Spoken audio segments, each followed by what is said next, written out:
Before the jihad and the 1903 British conquest changed the nature and context of its political, socio-cultural and economic life, Sokoto had long evolved as a major center of commerce and industry. Its location near Sokoto River confluence and Rima River made farming a major occupation of its inhabitants. Exchange was based largely on slaves, cowries or gold, and major crops produced in the area included millet, guinea corn, maize, and rice. Others were potatoes, cassava, groundnuts and beans, wheat, cotton, and vegetables.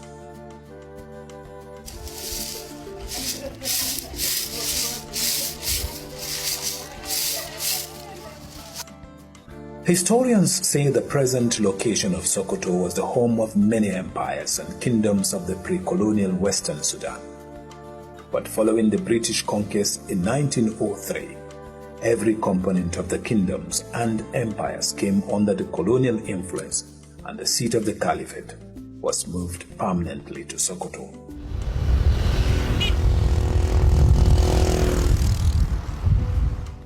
Before then, Wurno, a town located about 63 kilometers from Sokoto city, was the alternate seat of the Caliphate. Wurno was started as some sort of a fort, some sort of a garrison town by the late Sultan Muhammad Bello.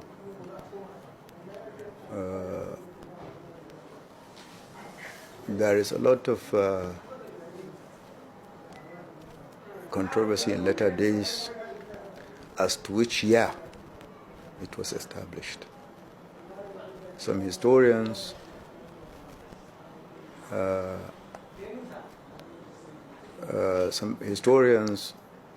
think there is about 3 datings. There was the one made by Bath, the German historian. Another one was made by Caliphate, and there is another date which was made famous by our historians. But I think it is safer. It is safer to just say that it was established by Sultan Muhammad Bello, and it was established when his father was still alive. That, by that I mean before he became the Sultan. As I said, it was started as a garrison. In those days, the Sokoto Caliphate, as it were, received attacks from the Tuaregs in the Niger Republic and from Gobir. So there was a need to fortify Sokoto, as it were, being the headquarters of the Caliphate. So for that reason, Sultan Muhammad Bello moved out and scouted for a place where he would establish a garrison in order to serve as a buffer,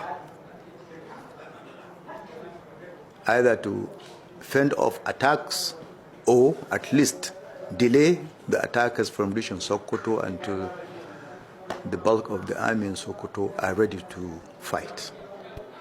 That was the sole purpose of establishing Wurno. I think part of the prerequisites he considered were, of course, you can see the ecology how it is. Wurno has been established in a place whereby the residents in Wurno could see people coming from all directions.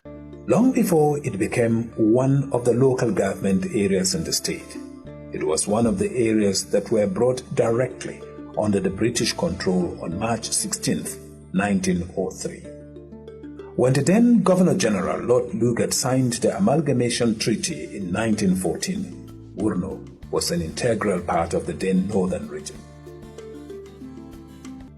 Before the 1903 invasion by colonial troops, Wurno was home to 4 different sultans, including Mohammed Bello, one of the sons of Othman and Fodio. The other sultans who lived, died, and were buried in Wurno were Sultan Aliu Sani, Sultan Abubukar, and Sultan Aliu al-Lawal Hazida Damboa. This mausoleum, where the 4 sultans were laid to rest, was reconstructed by the Premier of Northern Nigeria, Sir Ahmadu Bello, in 1960. It also holds the graves of close relations and members of the royal family. After the British Army defeated the Caliphate troops in Sokoto and Sultan Atahiru Ahmed abdicated the throne, they marched against Wurno, hoping to crush the remnant of the Islamic army. When the invading troops encountered no resistance and returned to Sokoto, the colonial authorities closed down the throne in Wurno and instead established Sokoto as the headquarters of the Caliphate, and that marked the sunset on the alternate sultanate of Wurno. After the conquest of Sokoto, Captain Molan came down to Wurno with his contingent because he thought that probably he thought that there could be resistance, because Wurno being the other half of the capital, it's not far-fetched to expect that there is a platoon, or at least maybe even a command in Wurno. So he took time to come in with his contingent, went around the city and left. Because there was nobody attacked them, they didn't attack anybody, so there was no fight. And they left. So on hearing that the Sultan had exiled, that prompted the first exodus from Wurno. A lot of people left. Some tried to follow the Sultan, and some maybe left because they were afraid of the unknown. They were used to a certain system that was normal, and they didn't know what to expect. Some of them were scared and they left. That was the first exodus. Now, after that, there had been various reasons for people to emigrate. Some of them did not set out to emigrate, but they set out to go in pursuit of some other things, maybe after a few years' time come back. But some of them really relocated, and there are so many reasons why such things happened. Sometimes it was economic, sometimes it was political. Because for example, after the advent of the Europeans here, after they set up, there was forceful conscription of the army. And a lot of people left. On the streets of this same town walked a man whose name didn't ring a bell. Although he had little history, that man had bigger dreams and didn't hesitate to pursue them, even beyond the borders of his ancestral home. His name was Abubakar Abdul Qadir, an indigene of Sidingo village, Tonga Dankemo ward, here in Wurno local government area of Sokoto state. Relations and community leaders said Malam Abdul Qadir was an itinerant trader who traveled to faraway markets. Abinda nisani daga Atiku Abubakar asalin dai kakanni ne daga nan suka tashi sai dingo saboda kakanninmu sun gaya mana cewa nan kakanninsu suka tashi. Akwai su Malam Basharu, akwai su Abdulkadir da sauran 'yan uwana da ya zanko da ni tashi ban same su nan ba, amma dai na ji kakanninmu suna zancen su. Alongside his bosom friend and confidant, Ardo Usman, Malam Abdulkadir was said to have crossed the boundaries of the Caliphate into other territories that now form part of Niger Republic and the Republic of Cameroon. But when colonial authorities dethroned Sultan Atahiru and moved the alternate seat of the Caliphate from Wurno to Sokoto, he and thousands of other Muslim faithful followed their beloved Sultan as he journeyed towards the Holy Land in Mecca. It is true, during the battle which took place between the British and the Muslim forces at the present Kangiwa Square,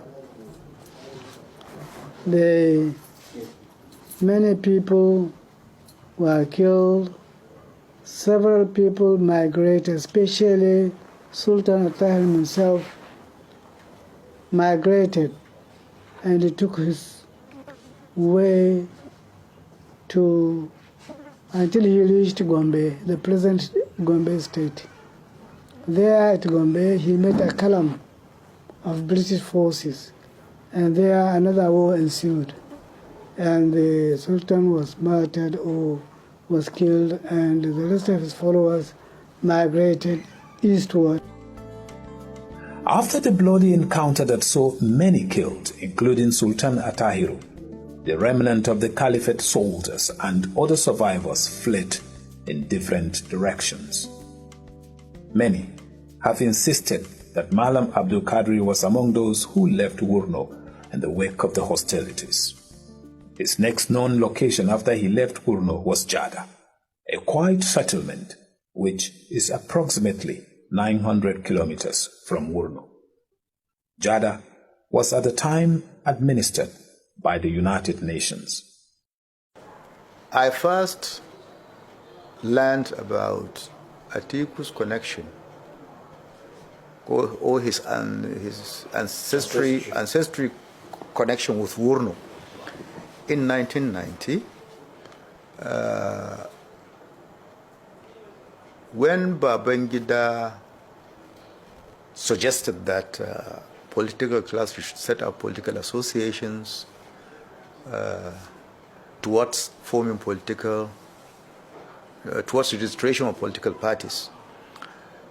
The late Major General Adua set up, and his associates set up People's Front. Now, some of us here in Sokoto were enticed into it. I mean,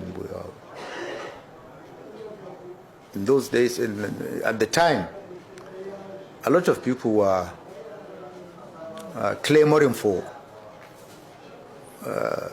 democracy, and so we thought maybe we could chip in and do a bit to realize that. So I actually got into People's Front through the prodding of the late Sarkinyak Alhaji Abubakar Koko, who had been my mentor then. And I was made the pro tem secretary of the party or of the political association here in Sokoto. So one day we were invited to a sensitization meeting in Kaduna. Our invitation to the meeting came late. In fact, it came at night, and the meeting was going to start in the morning. So I left on the very day the meeting was holding, was Kaduna, and I got there in the afternoon. So I went straight into the meeting and at Hamdallah Hotel, and the meeting went on up to about 10 o'clock at night. Due to the fact that I had no accommodation at Hamdallah, where all the other invitees were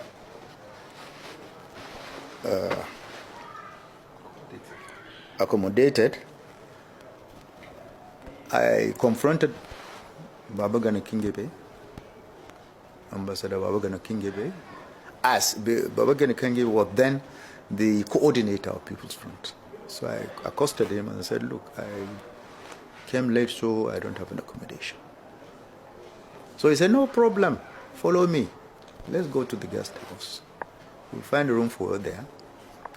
So that was the privilege I had, which led to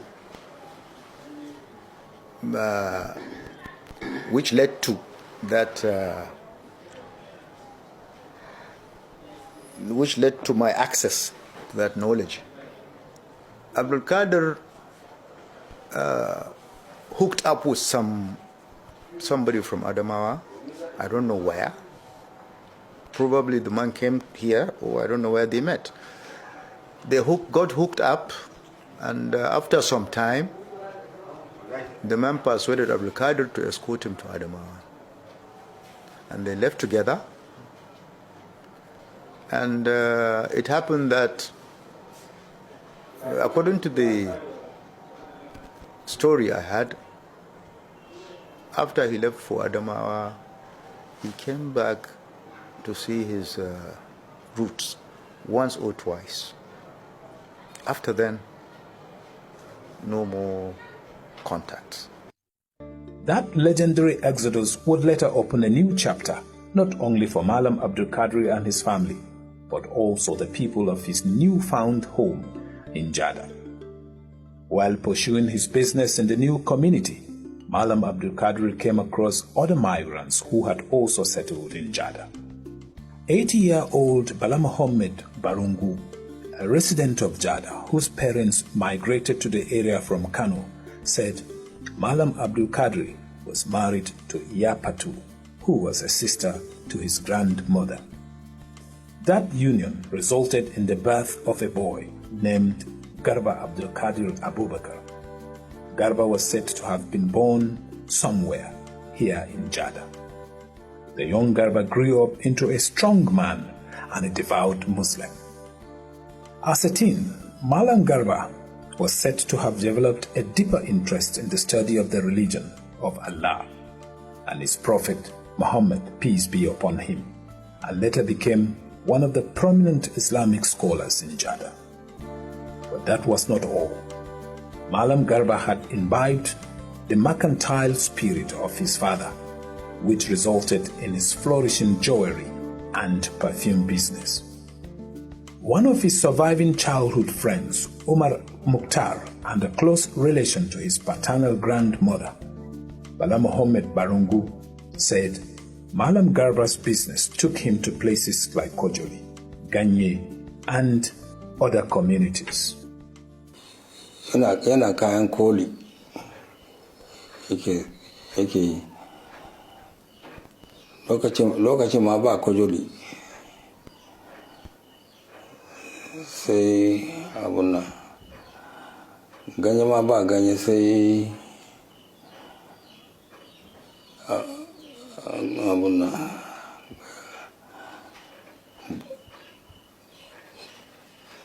buwangar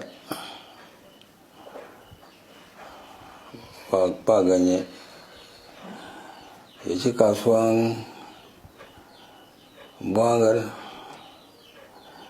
ya je ci kasuwan tola ya dawo sai ma barwa ma fara turan litinin kuma suna nan garin suna zage tongo buwangar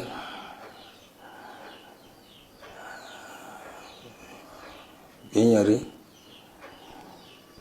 su dawo nan kuma a ran Lahadi su ci kasuwa.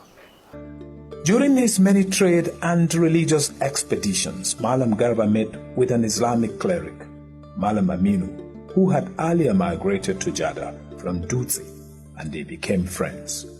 A very practical man, Malam Garba did not waste his youthful years pursuing frivolities. He got married as soon as he was mature but he had no child from that marriage. In obedience to Islamic tenets, he took a second wife, and this time he married Aisha Kande, the daughter of Malam Aminu Kande, his bosom friend. Aisha, said to be the granddaughter of Inua Dutse, was born in Gidan Malami quarters in present-day Dutse, Jigawa State. It was shortly after she was born that her father, Malam Aminu Kande, was said to have migrated from Dutse to Jada in search of a new life and fresh opportunities. That was how fate brought Garba, the son of Abubukar of Wurno, a former alternate seat of the Caliphate, and Aisha, the granddaughter of Inua Dutse, together. Alƙalin kurba shine ya haifi Malam Ahmadu. Malam Ahmadu shine ya haifi Alhaji Adamu Ahmad Ma'aruf, limamin Dutse kenan. Shi kuma shine ya haifi mahaifiyar Atiku Abubakar. Ni kuma dan gidan Alhaji Adamu Ahmad Ma'aruf ne, limamin Dutse, limamin mai martaba sarkin Dutse. Mutumin da ya fito daga wannan, mahaifiyarsa ta fito daga wannan gida, babban gida wanda duk yankin nan, duk kasan nan, duk tsohuwar jihar Kano an riga an san tarihin Dutse, an san tarihin gidan nan, an san kuma irin manyan mutanen da ya fitar. Sannan kuma in an koma wancan gefen an ji yadda yan uwansa suka bayani na wajen uba, a zo a ce shi ba origin bane na wannan wani abu ne kawai na son zuciya da kuma watakila rashin tunani da kuma wato bata suna irin na harkokin wato siyasa a fahimtar mu. Amma dai maganan a ce babu, idan za su zo su yi proving yadda muka yi proving, su ma su zo su tabbatar cewa shi ba abun sai su kawo wani kuma daban, wata dangantaka tasa daban ba da wanda muka sani yanzu. Amma wannan shine abin da muke proving ga familinsa, kowa ya ji ya gani, an gan mu, an ji abin da muka faɗa. So magana a ce ba a san tarihinsa ba ko ba a san daga ina ya fito ba, wannan is a false statement. Ya kamata a gyara wannan, a ɗau abin da yake gaskiya. The marriage between Malam Garba and Hajia Kande was blessed, first with a female child, but she died shortly after birth. On November 26, 1946, Hajia Kande gave birth to another child, and this time a boy, and he was named after his great-grandfather, based on age-long Fulani culture. Abdulkadir da ya zo anan ya auri iya fatu, ya haifi Garba. Ya fatu nan kuma yar gatumanmu ne. Ya haifi Garba, Garba kuma ya haifi Atiku. Garba ya auri binta aura Hausa na basu shirya ba. Da basu shirya ba, sai ya ce babanmu to yanzu yana sai ya nema masa mace, sai babanmu ya tashi ya je samu Adamu Dutse ga Dauro can kusa da asibitin nan gidan yake kusa da gidan Alhaji Abu. Ya ce na zo ka bani yar kan nan ina son ba ɗana Garba. Ya ce mamman bismillah na ba ka je ka bashi. Sai aka yi auren din. Shi auren binta ma'ana aka yi, sun rabu din, ita Kande ma'ana a gida aka yi. Ga shashin anan a wannan gefe. To ana damuna, ka san da gini tabo ba bulok irin wannan ba, sai daki ya rushe kuma ta samu juna, ta yi ciki. To sai da daki ya rushe sai mai da tuki gidan kawo mu can inda aka nuna muku nan. To a can ya je ciki ya girma, ta aifi ya mace da farko ba rai, sai ta sake samu ciki sannan ta aifi Atiku. Asara min do be dañi mo do mawni haw jangi makaranta mako primary jada do jangi be hamma min Usmanu be jangidi hado bo be warini be remnidi be jangidi be hoyi be on dada mako dilli wala don be wacci mo ha dada min hado dada min mawni ni mo ha wadi o jangi primary do, daga primary on shikenan o dilli. But who is that child? That is the son of the Caliphate and former Vice President of the Federal Republic of Nigeria, Alhaji Atiku Abubukar.